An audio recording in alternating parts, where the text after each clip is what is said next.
अस्सलामुअलैकुम। Asia 41 news के साथ मैं हूं आपकी मेजबान मुतरबा यूसुफ।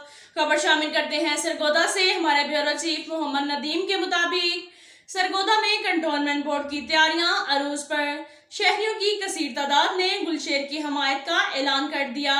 इस मौका पर असद आराई मोहम्मद नुमान ने बहुत अच्छी बात की।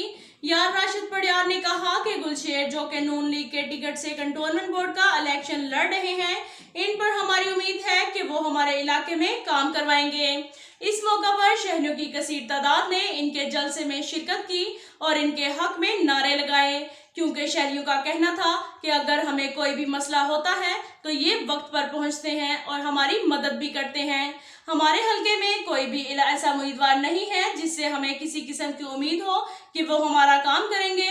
वाहिद एक गुलशेर है जो कि हमारे यहाँ हर किस्म के काम करेगा और 12 सितंबर को होने वाले इलेक्शन में भी भारी मिकदार में इलेक्शन जीतेगा। अब तक के लिए इतना ही काफी है। मिलते हैं अगले बुलेटिन में, हमारे साथ रहिएगा।